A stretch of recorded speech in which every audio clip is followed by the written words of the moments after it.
Bueno, un saludo para todas las personas que están presentes, igual para quienes observan este video, un saludo muy especial. Soy Andrés Jaramillo, director de Fundación Función Futuro y el creador de los programas de la psicología bioética y del enfoque integral para la rehabilitación de adicciones y otros problemas de salud mental. Hoy vamos a iniciar un ciclo de charlas espirituales dentro de todo este eje espiritual que es tan importante, que se llama el renacimiento espiritual. ¿Qué es el renacimiento espiritual? Cuando hablamos de un renacimiento, hablamos de volver a nacer.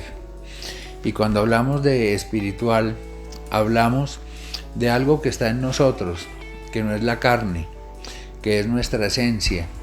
Ahí hablamos de lo que es nuestra alma, nuestra conciencia, nuestro espíritu, que esto es igual y aún más verdadero que la misma carne. Nosotros tenemos un componente espiritual en nuestra vida que viene desde antes del nacimiento y va después de la muerte del cuerpo. Tenemos ya la evidencia de testimonios de personas que han muerto y luego de eso han vuelto a la vida y narran el testimonio, y estos testimonios son supremamente similares. Aquí tuvimos el caso del famoso llamado Lázaro de Corabastos, que se llama Javier. Javier fue una persona que le dieron una puñalada en el corazón y a nivel mundial es la persona que más tiempo ha estado muerta, que duró más de 1 hora muerto. Y él narra en su testimonio cómo Dios le dio una nueva oportunidad.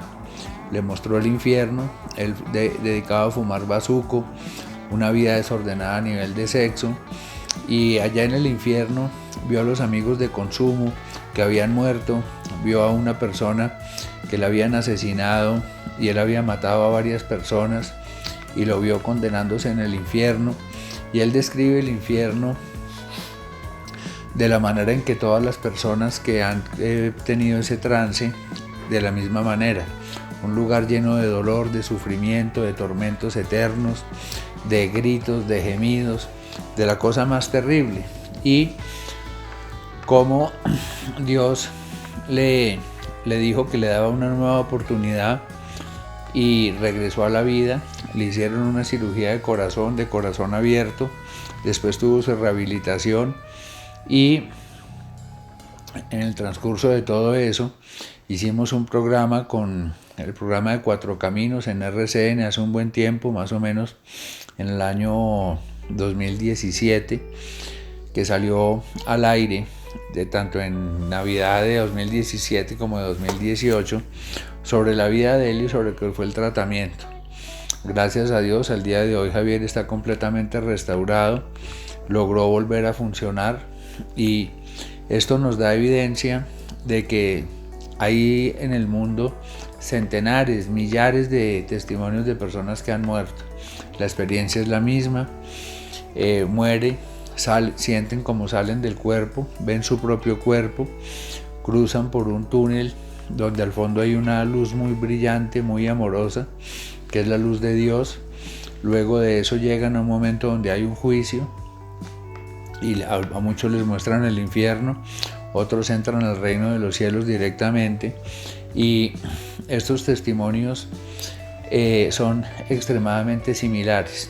Es decir, esto es algo que es real, la vida espiritual existen cosas misteriosas, cosas raras, de espíritus, de contacto con los espíritus, y por eso es tan importante entender de que nosotros debemos renacer espiritualmente para superar las adicciones. Cuando hablamos de la espiritualidad, por ejemplo, el programa más común a nivel mundial es el programa de los 12 pasos. Nosotros sabemos que el fundador de los Alcohólicos Anónimos, un señor llamado Bill W., él tenía un alcoholismo tremendo. La ciencia de ese entonces, de 1930, no lo podía curar.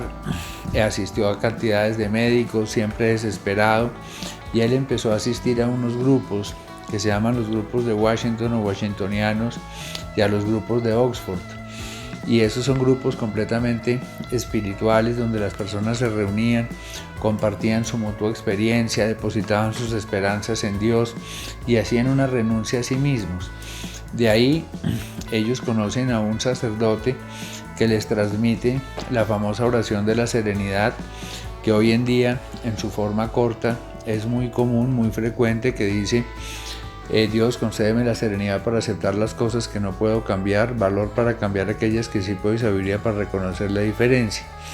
La oración de la serenidad es mucho más larga. Entonces Bill lo que hace es unir lo que aprendió en los grupos de Oxford y en los grupos de Washington y la oración de la serenidad, donde va ensamblando un programa espiritual en compañía de un médico también alcohólico llamado Bob. Entonces, ¿qué vemos? En medio de todo esto, sabemos el día de hoy que más de 100,000 personas a nivel mundial se han sanado por el camino espiritual que ofrecen los Alcohólicos Anónimos. Eso es una evidencia, son milagros, y estos milagros de vida nosotros los hemos escuchado desde que vino Jesucristo hace 2000 años, en cantidades de enfermedades: cáncer, leucemia, enfermedades mentales, adicciones, lo que es la acción de Dios. Entonces, cuando nosotros queremos lograr la acción de Dios en nuestras vidas, para que haya una vida en abundancia, una vida de paz, debemos renacer de nuevo. Esto no es un invento. Jesús le habla del renacimiento espiritual a Nicodemo.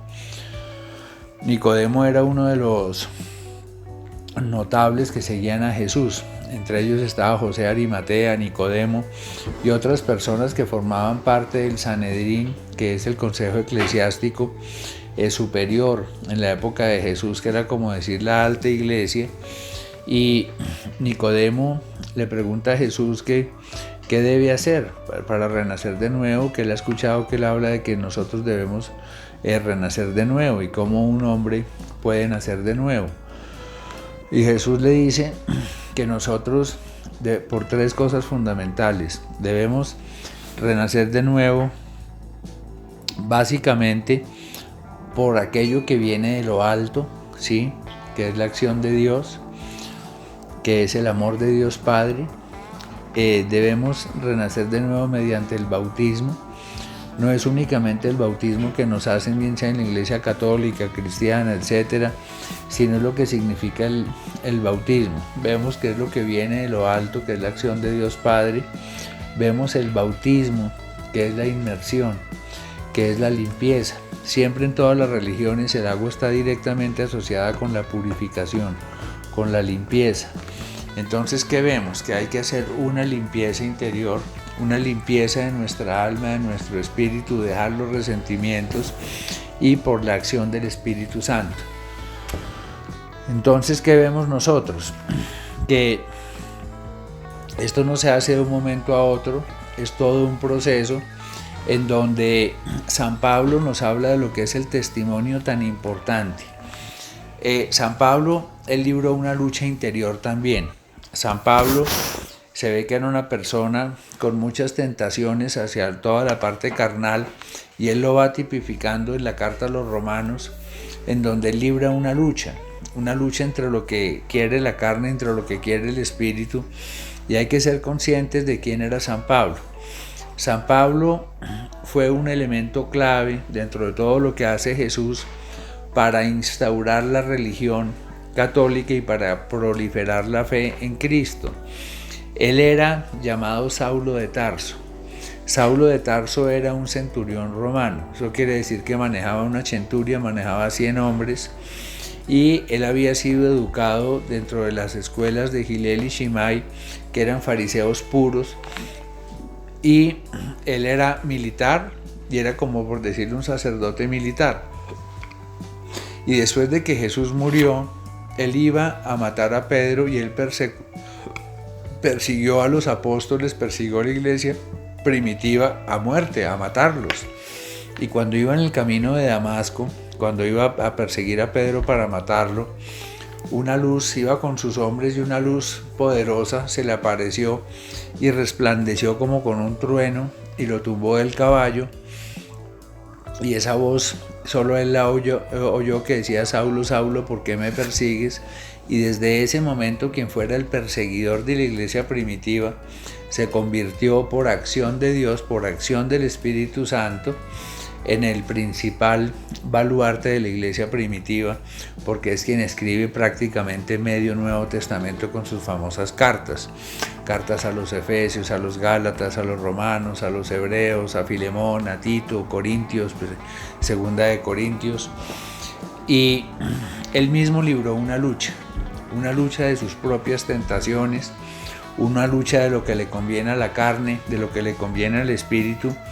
Entonces, San Pablo nos habla mucho de que para ese renacimiento hay que hacer morir en nosotros lo terrenal, es decir, hacer morir nosotros el hombre viejo.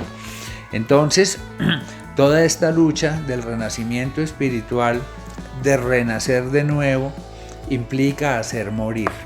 Nadie puede renacer espiritualmente si no hace morir en él lo terrenal.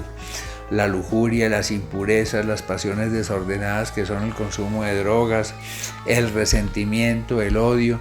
Si no dejamos de eso enterrado, si no hacemos morir en nosotros todas esas cuestiones, no vamos a renacer de nuevo. ¿Cuáles son las ventajas de renacer de nuevo? Que vamos a tener una voluntad renovada, una voluntad que nos permita realmente poner el no sostenido a la droga, el no sostenido al pecado, una vida con plenitud, con gozo, donde cientos de miles de personas a nivel mundial dan testimonio de que una vez se renace de nuevo en la vida espiritual, las cosas del mundo pasan a un segundo plano y se encuentra una felicidad y una alegría completamente nueva, de lo que yo mismo les doy testimonio.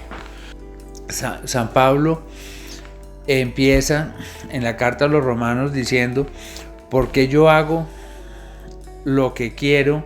¿Por qué no hago lo que yo quiero sino lo que aborrezco? ¿Por qué hago lo que le conviene a mi carne y no lo que le conviene a mi espíritu? Y él empieza en esta lucha interior diciendo: en el fondo, si hago lo que no quiero, es porque hay algo bueno en mí que me lleva a no querer eso que hago, ¿sí? Que ese es el principio. Cuando yo quiero dejar las drogas, lo primero es no querer hacerlo. Porque yo quiero hacer lo que no quiero en el fondo. Sabemos muy bien que las adicciones son una enfermedad de la voluntad, una enfermedad cerebral, donde la persona afecta su circuito de la motivación, afecta su circuito de la recompensa y termina haciendo lo que en el fondo no quiere, que es destruirse. ¿Por qué? Para satisfacerse de dopamina, que es estimular a la carne. Entonces, San Pablo dice: ¿por qué cuando se me presenta la oportunidad de hacer el mal, cedo ante las tentaciones y no hago las cosas de bien cuando se me presenta la oportunidad de hacer el bien?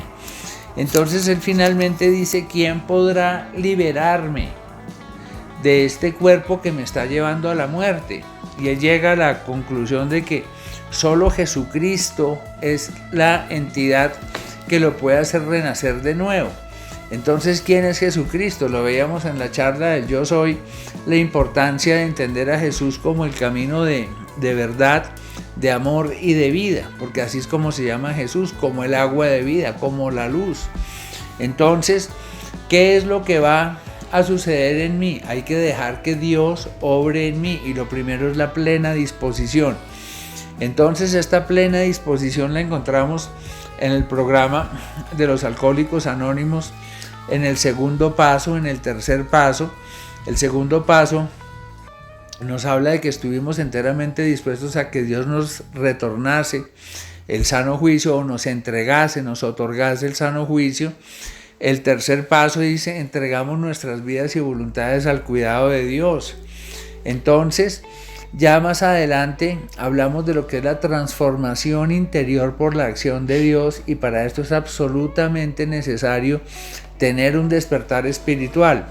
Este renacimiento espiritual implica un despertar, ¿sí? Si nosotros vemos un bebé nace y abre los ojitos y llora, eso es un despertar. Entonces, lo primero que hay que lograr en esto bíblicamente es un despertar espiritual, pero no quedarnos únicamente en el despertar. para el despertar se necesita sentir la necesidad de Dios, esa necesidad que narra San Pablo. ¿Por qué es que estoy haciendo lo que no quiero? Solo Jesús puede liberarme de esto. Ahí Pablo está hablando de que sintió la necesidad de Dios. Y cuando sintió la necesidad de Dios, Dios entró en él. Cuando yo siento la necesidad de Dios, creo el espacio, creo el elemento dentro de mí mismo para que Dios sea en mí. Entonces, dentro de todo esto, vamos a tipificar en Mateo, en el capítulo 22, habíamos visto esto en el capítulo 7 de la carta a los Romanos de San Pablo, esto ya es Evangelio de San Mateo, la importancia de entender la parábola del banquete nupcial. Resulta que un señor quería celebrar las bodas de su hijo y preparó las mejores comidas, los mejores vinos y llamó a los invitados, y los invitados no fueron. Entonces le dijo a los criados: vayan y llamen a todo el mundo y que venga aquí la gente. Y llegó la gente, y estando allá en la boda, dijo que había personas mal vestidas que los sacaran. Entonces, ¿qué nos está diciendo Jesús con esta parábola que es tan importante? Porque ahí habla de que a los que están sacando será el crujir y el rechinar de dientes. Aquí no estamos hablando de vestiduras físicas, estamos hablando de una boda, de una unión. ¿Entre quién? Entre Dios y los hombres que ha llamado, que ha invitado. Si ustedes están oyendo esta charla es porque Dios los está invitando, ¿sí? ¿Invitando a qué? A que hagan una unión con Él, que esa es la boda, ese es el casamiento, donde yo entrego mi vida a Dios, ¿sí? Que ese es el tercer paso. Entonces, ¿de qué debemos vestir nuestra alma? Estamos hablando de vestiduras espirituales. Debemos vestir nuestra alma de amor, de perdón, de reconciliación, de concordia, y vestir nuestro espíritu de la luz de la verdad. Es absolutamente necesario revestirnos de la verdad, que eso lo veremos más adelante. ¿Para qué? Para ser dignos de Dios debemos tener unas vestiduras espirituales que nos permitan gozar de esa boda, de esa celebración, para que Dios insufle en mí a su Espíritu Santo, que ese es el premio a los elegidos.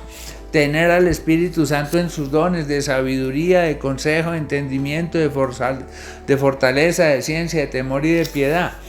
Entonces, es muy importante entender que nosotros tenemos que hacer una profunda transformación interior, porque Jesús también, en todo lo que son sus diatribas, que son todos esos ayes, hay de ustedes, escribas y fariseos hipócritas, ¿sí?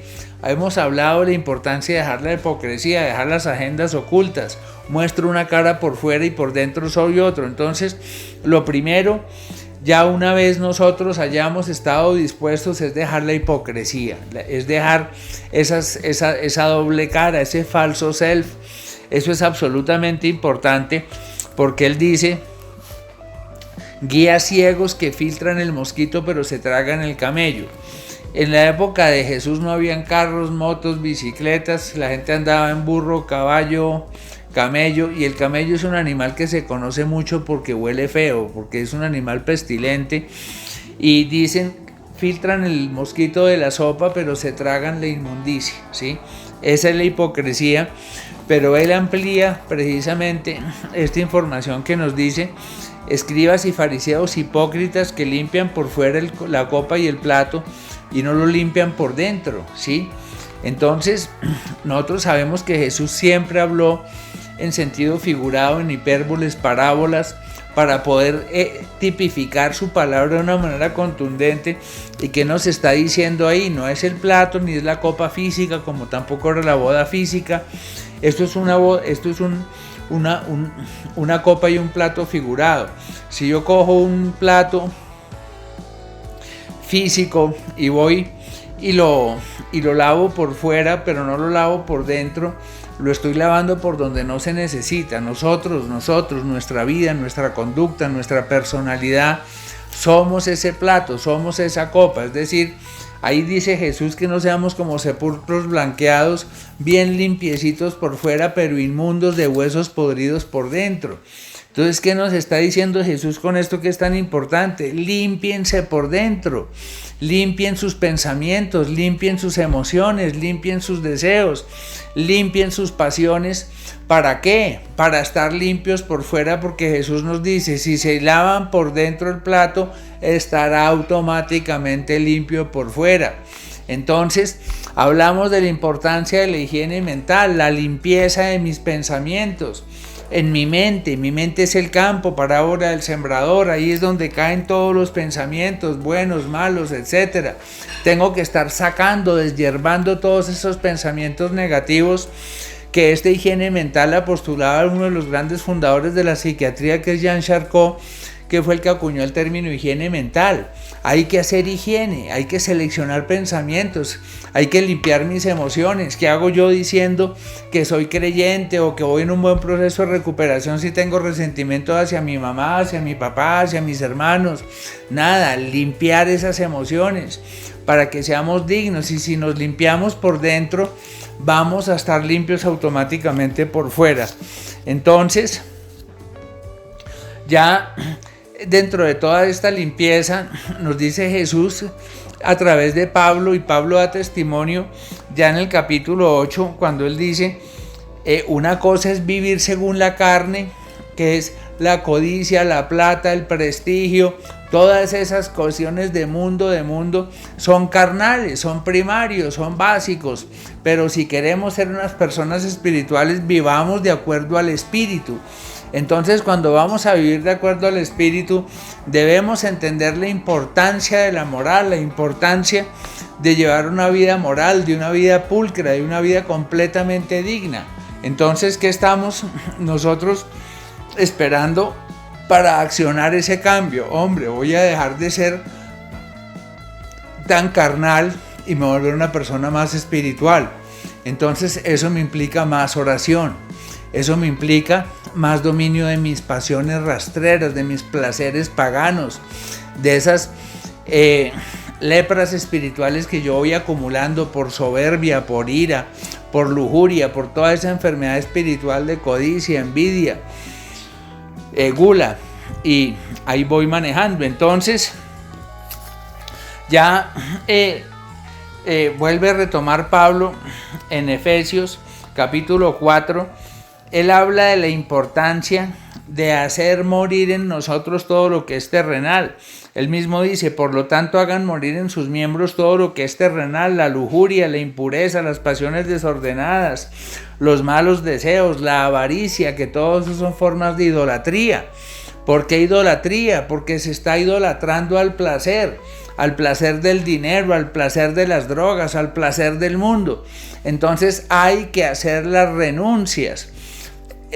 Accionar la muerte del hombre viejo es hacer las renuncias. Dice una leyenda de los aborígenes americanos de que nosotros tenemos dos lobos dentro, un lobo malo y un lobo bueno.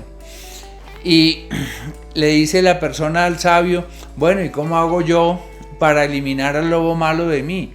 Y dice el sabio, únicamente va a vivir el lobo que alimentas. Entonces, si yo tengo un yo negativo, si tengo un yo positivo, si yo alimento al yo negativo de droga, de consumo, de resentimiento, de malos pensamientos, ese es el lobo que va a tomar mi conducta. Pero ¿cómo hago morir yo a ese lobo? No dándole alimento. Entonces, esta fábula es absolutamente sabia, porque me dice que ese lobo malo, ese hombre, ese viejo hombre mío, ese yo negativo, muere es de hambre cuando yo no lo alimento. Entonces, si yo alimento pensamientos de consumo, si yo hago apología a la droga, si yo no renuncio al mundo de la droga, nada estoy haciendo, porque las drogas no se dejan únicamente de la droga. El que piense que va a renunciar a la droga sin renunciar al mundo de la droga pierde.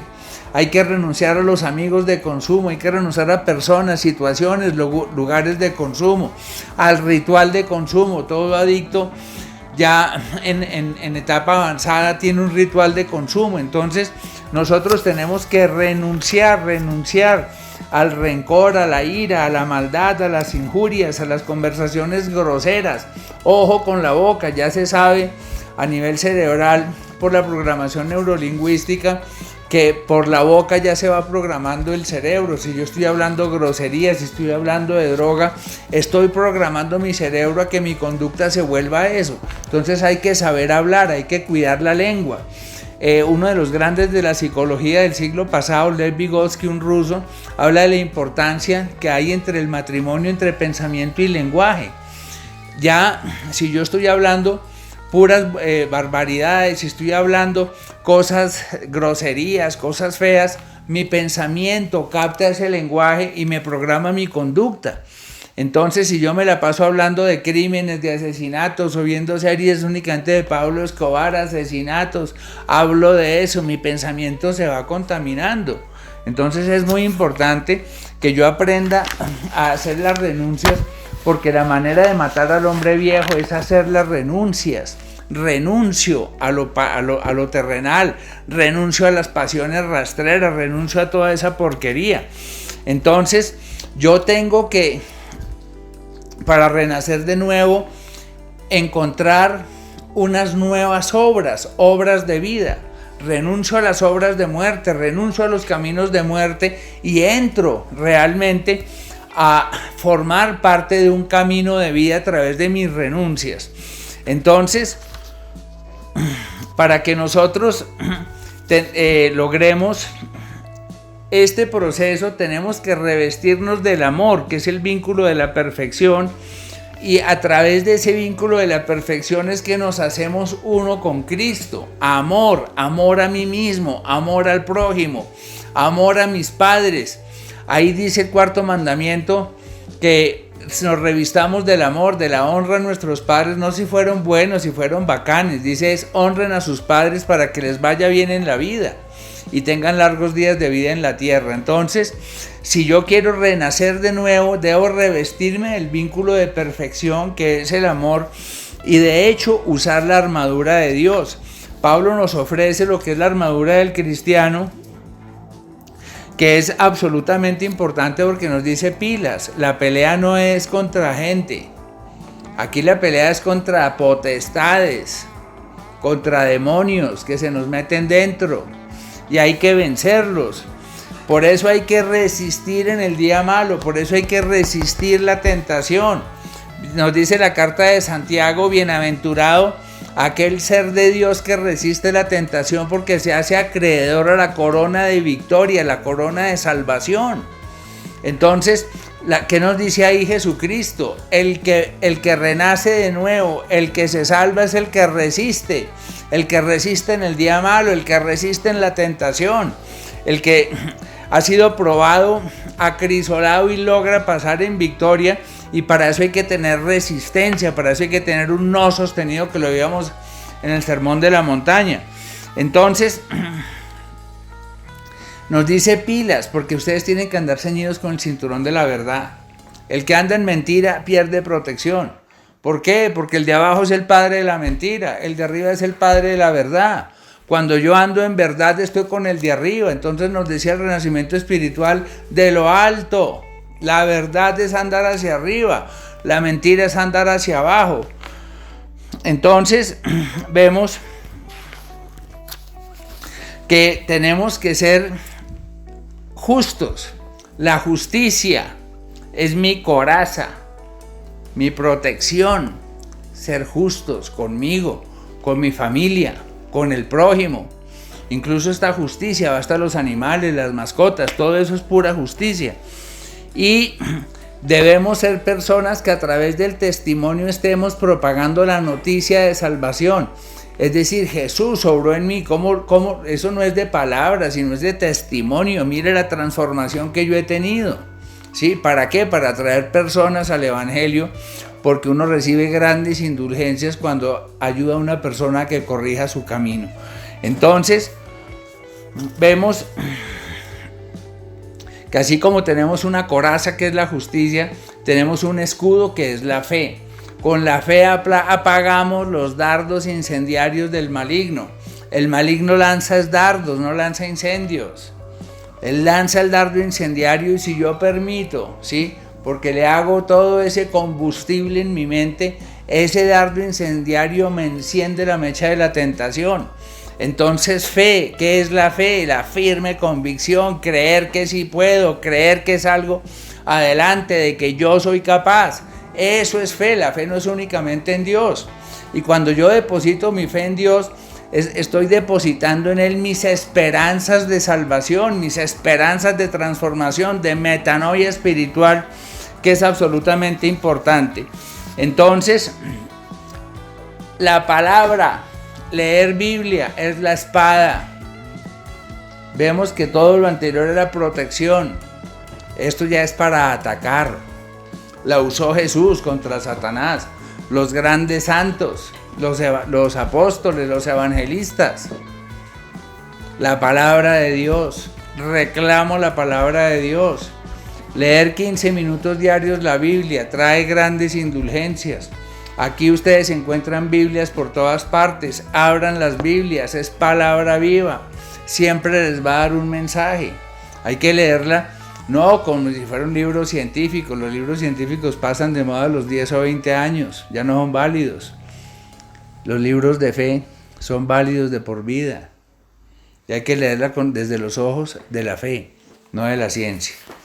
Entonces, terminamos el día de hoy en este renacimiento espiritual de la importancia de la oración. Entonces vemos renacer de nuevo, hacer morir en nosotros lo desordenado. Todos sabemos desde nuestra conciencia qué es lo desordenado. Hacer las renuncias, hacer morir al hombre viejo desde las renuncias, el amor como vínculo de perfección, la higiene mental. Llegamos a la importancia de la oración. Si nosotros tenemos una novia y no la llamamos, no la marcamos, esa novia se aburre y se busca otro. Si tenemos un amigo y nunca le dedicamos tiempo, igual. Si yo no busco a Dios en la oración, Dios se olvida de mí. Ideal, 2 veces diarias. Maitín, vespertina, oración por la mañana, oración por la noche. La oración no vuelve vacía. La comunión, al menos una vez a la semana. Ahora que estamos en cuarentenas, todo eso tratamos de hacerla quincenal. Ahora gracias al Padre que está viniendo. Pero la comunión ayuda. Solo tener el cuerpo de Cristo adentro ayuda enormemente. Ya apenas pasen las cuarentenas, ya son las misas, 2 misas a la semana. Entonces, por favor, vemos de que esto es un plan de salvación. Definitivamente, el renacer de nuevo es un plan de salvación. Si ustedes están escuchando esto es porque han sido llamados y ahora están ustedes ser escogidos, porque son muchos los llamados y pocos los escogidos. Esto es un llamamiento a la transformación interior, a la vida pulcra, a la vida digna y a la vida de renuncia a lo que es de abajo, a lo que es del maligno, porque no podemos servir a 2 amos. Eso es todo por hoy. Muchísimas gracias, mis queridos jóvenes.